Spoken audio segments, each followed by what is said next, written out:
Perfect timing, Professor. If you don't mind, I have a favor I'd like to ask of you.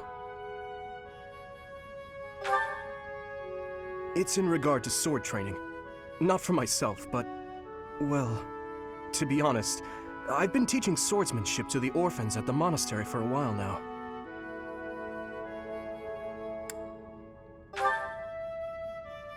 Some of them saw me sparring with the knights one day.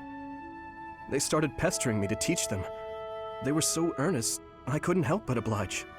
There's much I wish to show them, but due to my own studies and training, I'm afraid my time is rather limited.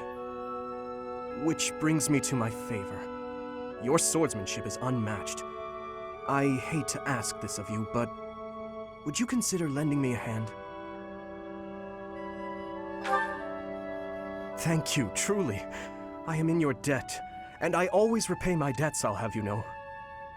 All of these children lost their families and homes to war or illness. This may sound a bit arrogant, but I feel it's my responsibility to help them. I lost my parents without warning, too. In that way, we're the same.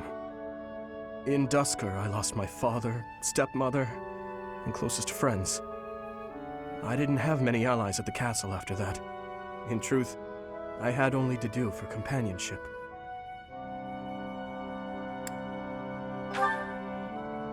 I once had people I could confide in. Family, friends, instructors, even the royal soldiers. But they were all taken away from me 4 years ago. Ah, but there were those outside the castle walls I was close to, such as Rodrigue.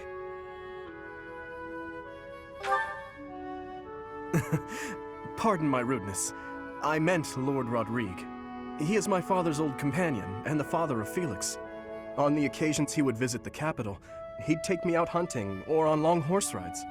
While Dedu is like a brother to me, Rodrigue is more like a second father. It might sound ridiculous, but he's the kind of man I hope to become one day. Someone who helps others. Someone who can reach out and save a lost soul. Oh, please accept my apologies for boring you with my life story. In any case, don't forget your promise, Professor. I'm counting on you.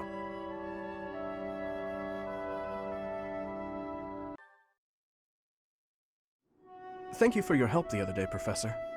Please, allow me to express my gratitude by taking you to dinner.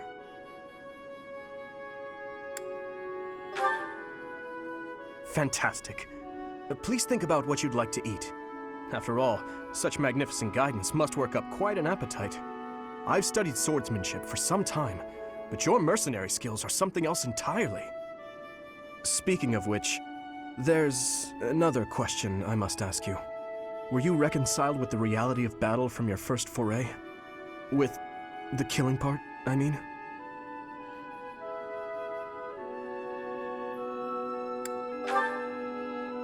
I see.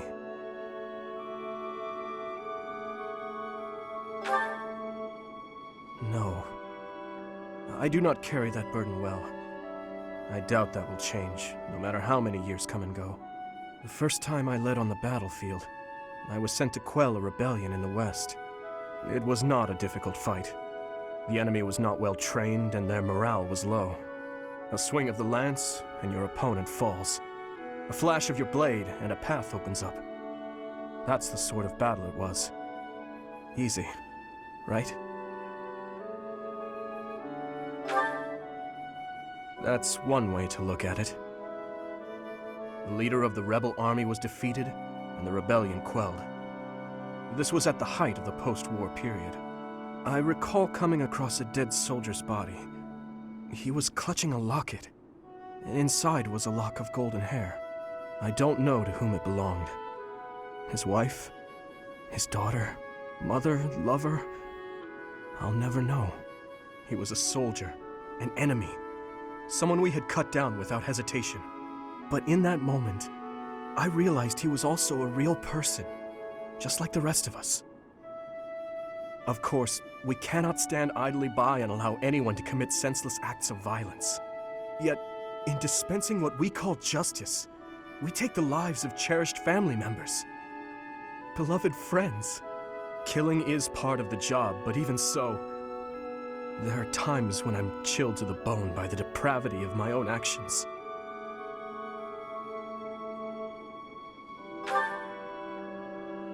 Is it? Perhaps you're right. I pray that you are. Professor, may I speak freely? When we first met, I thought of you as someone who felt no strong feelings about killing your enemies. I could never trust someone who kills without batting an eye. My heart won't allow it. But after speaking with you and getting to know you better, I can see you're not like that. Now I know, with all my heart, that I can trust you. Thank you for that.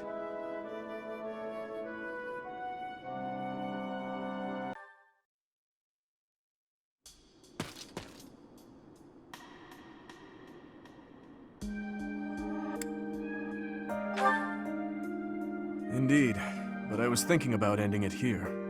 Perhaps it is the gloomy weather, but I am feeling the sting of wounds that should have healed long ago.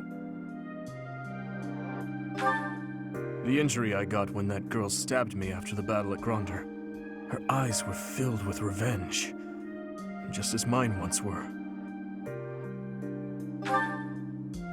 I don't know, but I have a guess.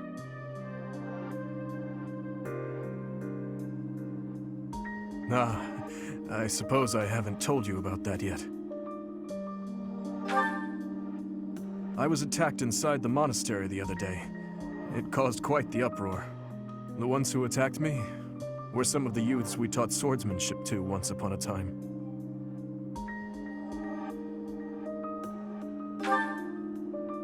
Of course, I could capture the lot of them with my eyes closed. It seems they were raised by a group of thieves we put down 5 years ago. I heard Lady Rhea took custody of them, claiming that the children were innocent. I have taken so many lives, and with each one I face hatred. During the last 5 years especially. My life was not so different from that of a wild beast. And that young girl's brother. At some point I must have... That is why I thought it only natural that someone would retaliate someday. Because I hated, because I stole, and because I killed. But with those children, it's different. We drew our blades with the best of intentions, only to hurt them in the end. I suppose this is yet another thing we will just have to live with. Yes. As one who chose to fight, it is my responsibility to confront this anguish and the true nature of war, until the day my life comes to an end. Thank you. You know, Professor, there is something that I only recently realized. I never knew it could be so comforting to have someone standing by my side.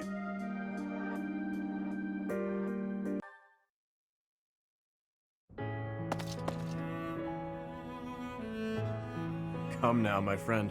You must stop staying up so late. Tomorrow is yet another early morning. Then again, I know that matters little. You cannot sleep, can you? Neither can I, of course. I want you to know I am sorry for making you do so much when your battle wounds aren't even completely healed yet. Do not worry about me. My shoulder has healed nicely. I still have some numbness in my hand, but it should not hinder me too much.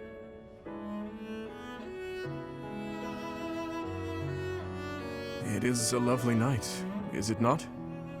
How many years has it been since I was kept awake by hopes for the future, rather than by nightmares of the past? I have had the same nightmare for 9 long years. A nightmare in which I am constantly tormented by those who have died. They ask me why I have not avenged them, why I got to live, yet they had to die. No matter how many corpses I piled up for them, in the end, their voices only grew louder. Voices loathing me, calling out to me. Their inescapable death cries ringing in my ears, clinging to my soul. Even now, I can always hear them. I am certain I will be hearing them until the day I die. But I will not cover my ears. I will go on living, and their voices will serve as a warning.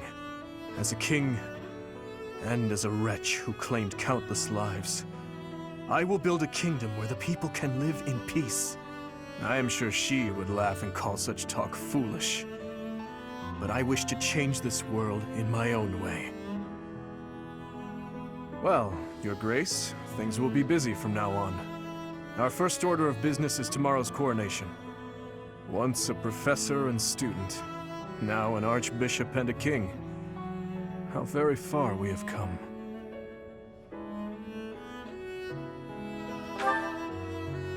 That is true. To me, you will always be the one who guided me so kindly. My ally through all. My beloved... Yes, my beloved.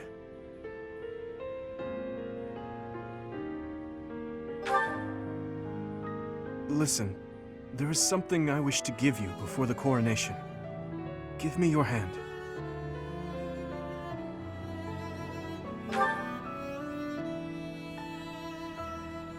Please, I beg of you, say something. If you do not wish to accept it, please, just tell me. If so, I will face the truth and walk away.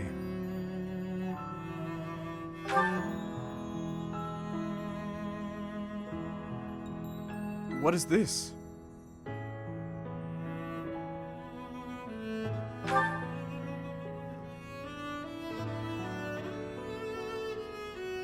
Yes, I see. Right. In that case, let us exchange them, shall we? Your hands. Now that I hold them within my own, I see how small and fragile they are. These hands that have saved me countless times. Thank you, my beloved. Your kind, warm hands. May they cling to my own forevermore.